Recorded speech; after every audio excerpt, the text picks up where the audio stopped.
Puji Tuhan, salam sejahtera di dalam kasih Kristus. Kali ini saya akan membahas mengenai angka 666 dalam Alkitab.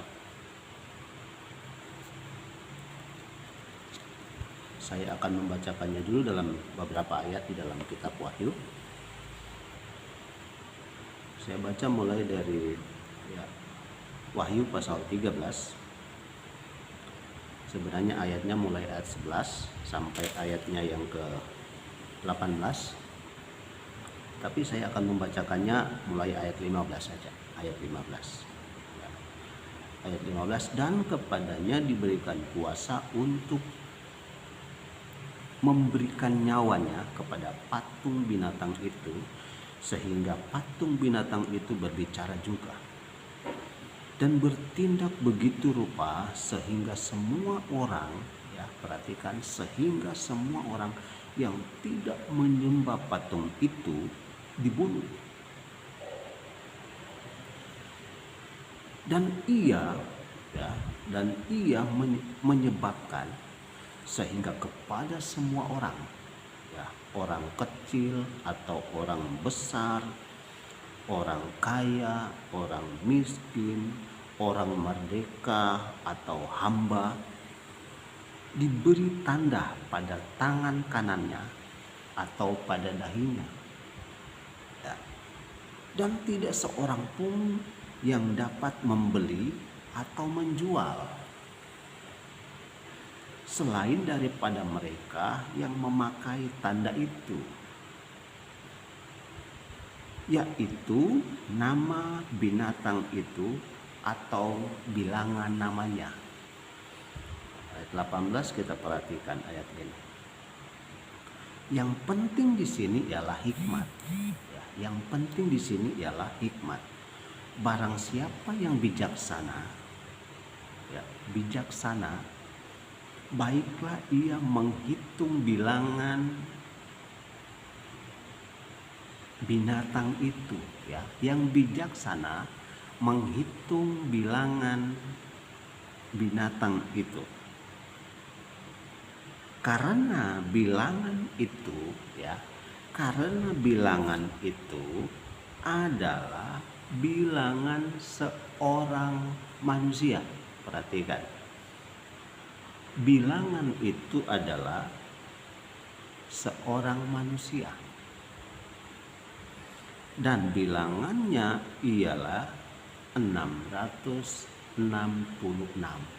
Nah, perhatikan kata dalam ayat ini, bilangan itu adalah bilangan seorang manusia.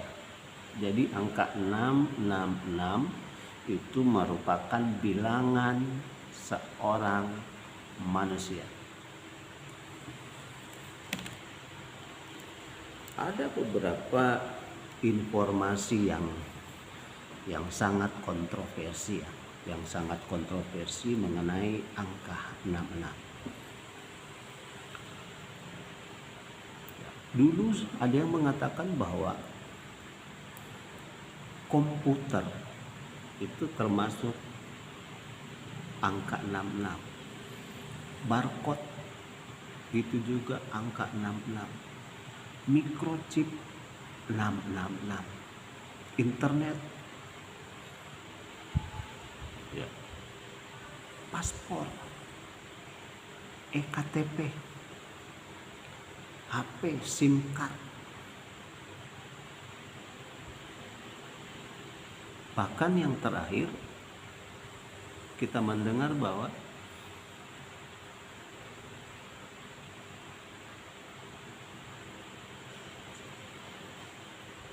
yang mereka sebut sebagai angka 66, yang terakhir adalah ketika kita disuntikan corona.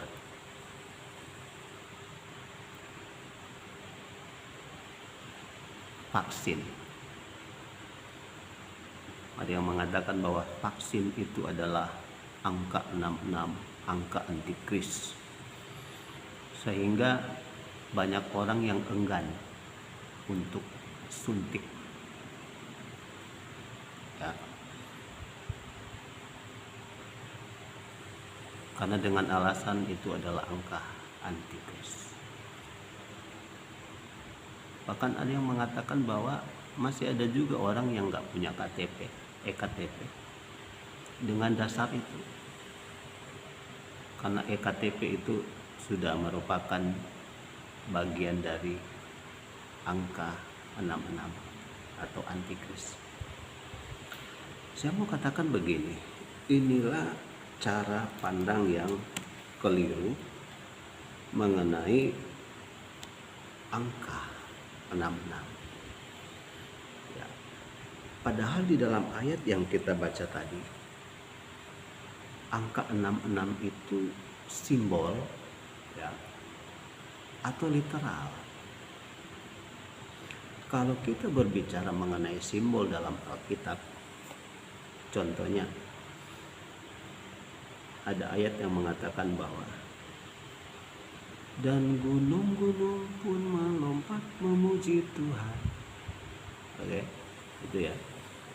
Gunung-gunung melompat memuji Tuhan. Nah, itu merupakan simbol. Jika matamu menyesatkan, cungkilah. Nah, apakah harus begitu? Jangan heran kalau kita memaknai ayat tersebut dengan simbol, maka akan banyak orang yang matanya tidak berfungsi karena dampaknya dicungkil. Kita harus pahami ayat tersebut. Kita harus melihat dari teks secara wajar, apa adanya, ya. Contohnya, kalau itu merupakan tulisan yang ditulis secara literal, apa adanya, sebagaimana bahasa yang dibahasakan oleh penterjemah Alkitab. Contohnya, peliharalah perdamaian, kejarlah kekudusan, kejarlah kasih. Itu literal. Nah, ayat yang kita baca tadi, pertanyaannya adalah angka 66 itu adalah angka literal atau angka simbol. Kita garis bawahi ayat yang kita baca tadi, bahwa angka 66 itu adalah angka manusia. Ya, angka manusia. Berarti simbol. Jadi bukan 66 yang akan ditempelkan, yang akan ditaruh di tangan kita, yang akan taruh di jidat kita. Bukan. Alasannya apa? Alasannya kalau kita perhatikan di dalam Alkitab, ya, kita temui di dalam Alkitab, Ulangan pasal 6 ayat 4 sampai ayat 9. Kalau Bapak Ibu Saudara membacanya di sana, itu merupakan sema Israel.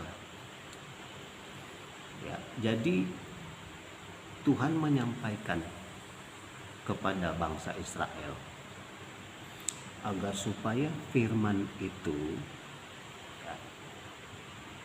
ditulis di tangan,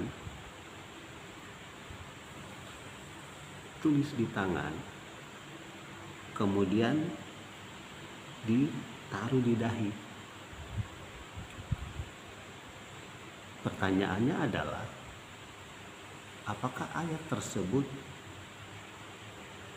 kita tafsirkan sebagai simbol atau literal?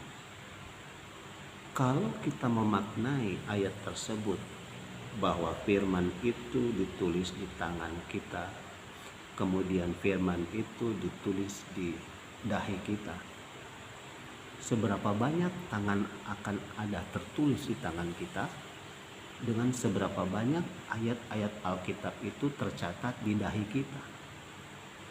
Ya, itu kalau kita maknai sebagai literal. Ketika kita membaca ayat tersebut bahwa firman ditulis ya, di tangan, ditulis di jidat kita, wah, di jidat kita, di tangan kita penuh dengan ayat-ayat. Dan jangan heran kalau orang akan melihat bahwa ada orang gila lewat tulisan di jidat dan tulisan di tangan. Nah, kita harus memaknai ayat tersebut sebagaimana di Ulangan pasal 4 pasal 6 ayatnya yang ke-4 sampai ayat 9. Maka kita memaknai bahwa angka 66 itu adalah simbol. Nah, pertanyaannya simbol apa? Angka 66 adalah simbol kekalahan dari antikristus. Oke. Kekalahan dari antikristus yang tidak akan pernah menyamai Allah. Ya. Antikristus tidak akan menyamai Kristus. Antikristus tidak akan mampu menyamai dirinya dengan Allah, dengan Kristus. Kenapa? Karena angka 6 itu adalah angka manusia. Kita kembali ke ayat Wahyu tadi. 666 itu adalah manusia. Nah, kita diciptakan pada hari ke-6.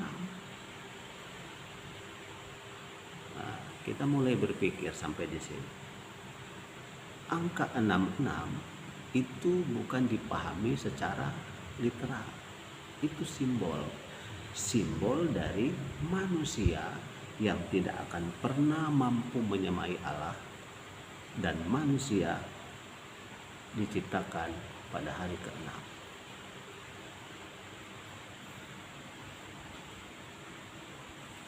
Jadi angka 66 itu adalah simbol dari antikristus yang berusaha untuk menyamai Allah tetapi tidak mampu, tidak akan bisa.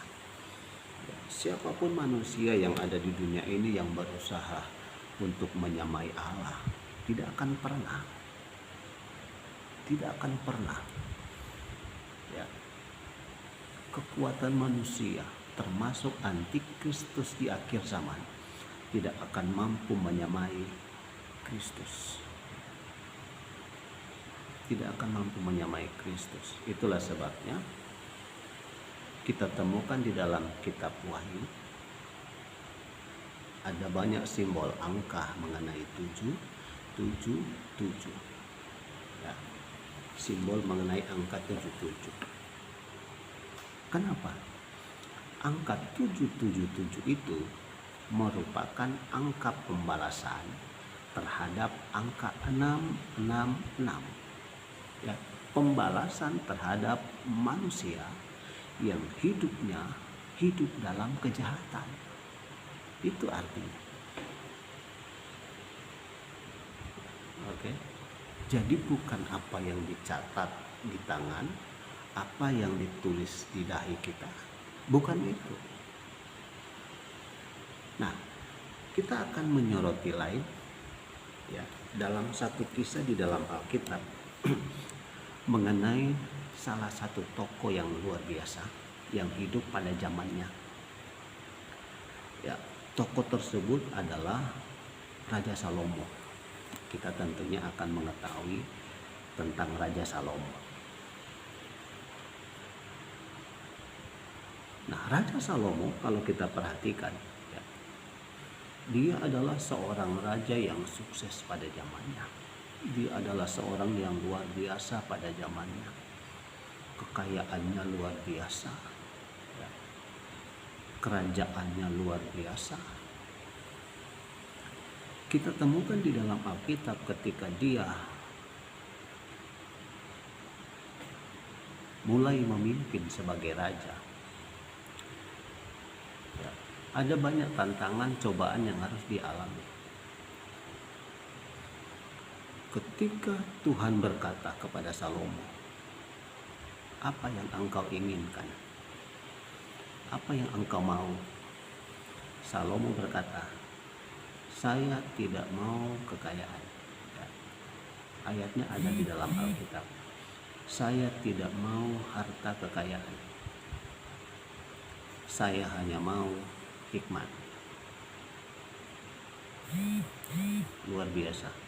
Salomo tidak menginginkan kekayaan, tetapi dia hanya menginginkan hikmat. Itu pada awal-awalnya dia menjadi seorang raja. Tetapi itulah manusia, ya. Manusia akan sampai kepada puncak berpikirnya ketika dia sudah mulai merasakan, mengalami apa yang namanya kesuksesan. Dia akan lupa apa yang pernah dia katakan. Dia tidak mau kekayaan, tetapi dia hanya mau hikmat. Dalam berjalannya waktu Raja Salomo ketika memimpin, maka kita akan jumpai pada level tertingginya sebagai seorang raja. Kalau kita perhatikan di dalam 1 Raja-Raja pasal 10 ayat 14. Ya, 1 Raja-Raja pasal 10 ayat 14. Bapak Ibu baca sendiri di rumah. Nah, kita akan temukan di sana bahwa pada puncak-puncak karir, ya, pada puncak-puncak kepemimpinannya sebagai seorang raja, Raja Salomo ini diberkati dengan luar biasa. Kekayaannya sangat luar biasa. Ya, bangunan bait Allah pun dibangun dengan luar biasa. Sangat luar biasa. Bahkan kalau kita jumpai di dalam 1 Raja-Raja pasal 10 ayat 14. Maka di sana kita temukan bahwa Raja Salomo dalam setiap tahunnya, ya, dalam setiap tahunnya dia itu mendapatkan 660 talenta emas dari Ratu Betseba. Wow, dalam 1 tahun 666 talenta emas. Kita jumpai di situ ada kata 666. Nah, di dalam Alkitab kita akan jumpai angka 66 ini hanya ada di dalam 2 kitab. Pertama di dalam Wahyu tadi, dan yang kedua di dalam 1 Raja-Raja ini. 666 talenta emas. Wah, belum lagi dengan kekayaan yang lain, ya. Salomo begitu luar biasa kayanya. Dan kalau saya coba menghitung, ya, kalau saja 666 talenta kita kurskan dengan uang yang ada saat ini, 1 talenta itu 1 talenta itu sekitar 34 kilo 1 talenta. Nah, kalau 66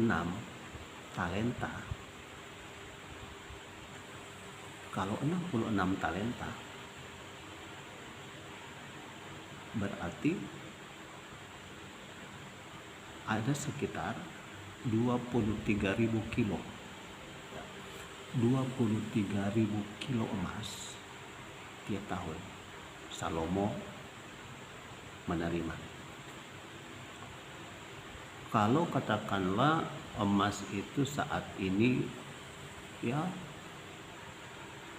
1 kilo ya 700 ribu lah atau berapa, maka kita akan jumpai bahwa 23 kilogram, 23 kilo itu sama dengan 23 juta gram. 23 juta gram. Kalau saja 1 gram itu 700.000, maka kita jumpai bahwa 23 juta kali 700, kita akan jumpai maka nilainya 16 triliun. Dalam 1 tahun Raja Salomo mendapatkan emas 1 triliun. Itu baru emas. Belum termasuk dengan kekayaan dari upeti. Ya. Upeti. 1 Raja-Raja pasal 10 ayat 15. Belum termasuk perak, ya, kayu aras, kuda, kambing, domba, kereta dan lain-lain. Artinya kekayaan Salomo, ya, kekayaan Salomo itu tidak ada yang bisa menandingi pada zamannya. Ya, pada saat itu sangat kaya raya.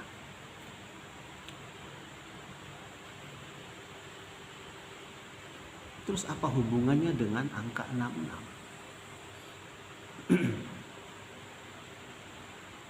Salomo adalah merupakan salah satu raja yang tidak pernah berperang. Ya, kalau kita perhatikan dari Raja Saul, Raja Daud, itu hidupnya penuh dengan peperangan. Dikit-dikit perang. Tetapi Raja Salomo, kita tidak temukan bahwa Salomo ikut dalam peperangan atau dalam pemerintahannya selalu ada peperangan. Karena dalam masa kepemimpinan Raja Salomo, bangsa Israel itu aman.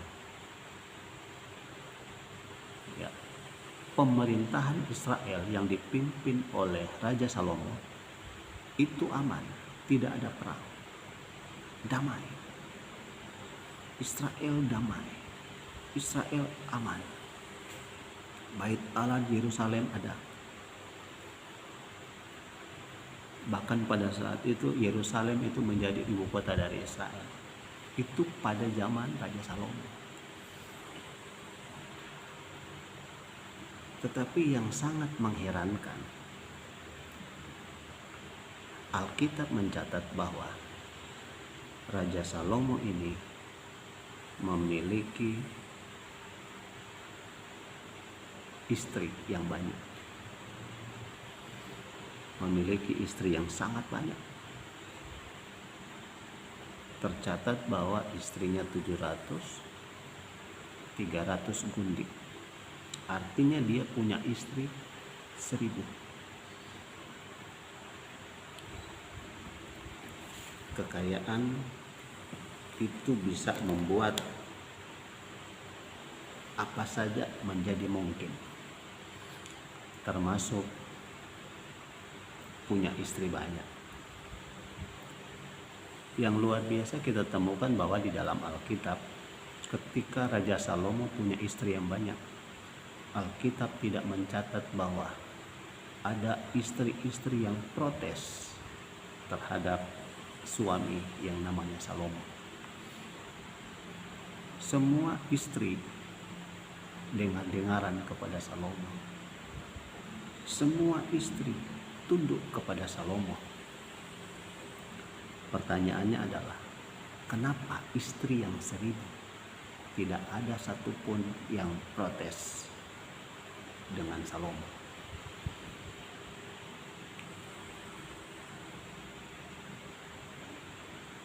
Jawabannya adalah karena semua istri terpenuhi kebutuhannya secara finansial.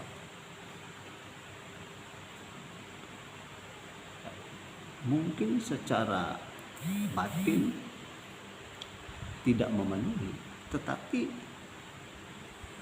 ketika uang, ya, ketika uang bisa memenuhi kebutuhan manusia, maka ya mereka akan merasa puas-puas saja. Angka 66 adalah angka manusia.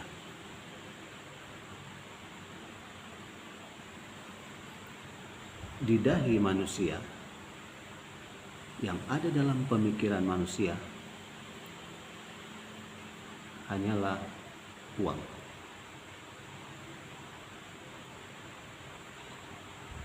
Di tangan manusia,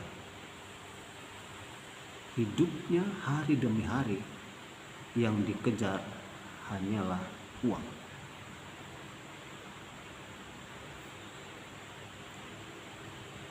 Saudara yang dikasihi Tuhan, spirit inilah, ya, roh inilah yang akan ada menguasai banyak orang percaya kepada Kristus. Ya, spirit uang akan menguasai banyak orang percaya di akhir zaman. Ya. Ketika manusia sudah dikendalikan oleh uang,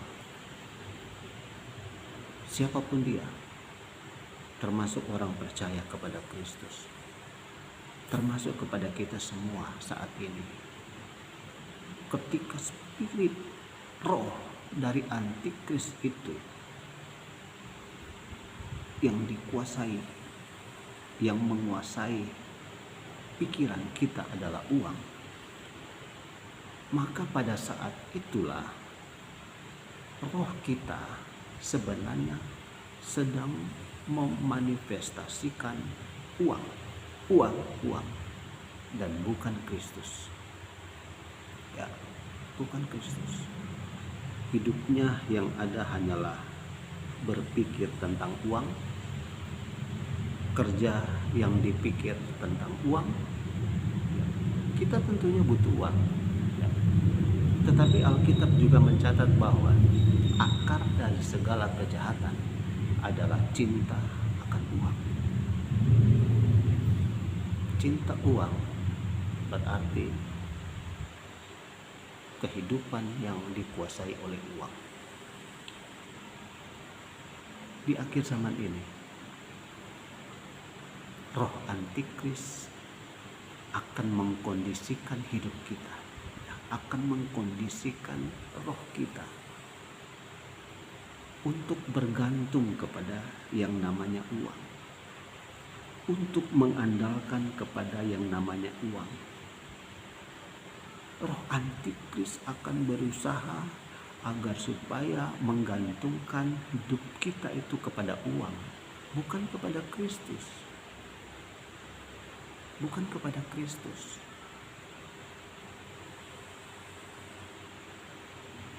Pertanyaannya adalah, biarlah roh kita yang ada saat ini, biarlah dalam pikiran kita ini, kita tetap butuh uang, ya, kita butuh uang, tetapi kita tidak dikuasai oleh uang, sehingga uang bisa mengalahkan segala cara. Ya. Kalau hidup kita ini Kristus yang menguasai, maka kita akan menganggap bahwa uang itu adalah suatu kebutuhan. Tetapi kalau Kristus tidak menguasai hati dan pikiran kita, maka uang itu akan bertindak, ya, akan melakukan sesuatu yang sebenarnya melawan dengan kehendak kita, melawan dengan kehendak Kristus. Tetapi ketika uang sudah menguasai manusia, maka yang terjadi adalah orang tersebut akan hidup karena uang, bukan karena Kristus, bukan karena Kristus. Apa pelajaran buat kita pada malam ini? Kristus segalanya, buat kita. Jadi angka 66 itu bukan berbicara tentang apa yang akan dicatat, ditulis di dalam di tangan kita, di tangan kanan, dan apa yang ada di jidat. Tetapi angka 66 itu adalah angka manusia. Manusia yang hidupnya dikendalikan oleh uang. Karena di akhir zaman manusia akan bergantung kepada uang. Manusia akan sangat bergantung kepada uang. Karena dalam kepemerintahan masa antikris, uang itu sangat berperan. Bayangkan orang-orang kaya, orang miskin, ya orang-orang merdeka, para hamba, semua manusia, tidak ada yang terkecuali, itu akan dikuasai oleh uang. Karena memang antikris akan berusaha, dia akan men-setting dunia pada saat itu, di mana kalau tidak mempunyai uang tidak bisa membeli, ada uang pun tidak bisa membeli. Inilah roh antikris yang sedang merajalela di akhir zaman ini, saat ini. Dengan uang kita dapat melayani, tetapi dengan uang kita dapat melakukan kejahatan. Simpanlah firman di dalam pikiran kita, sehingga apa yang kita kerjakan sesuai dengan firman.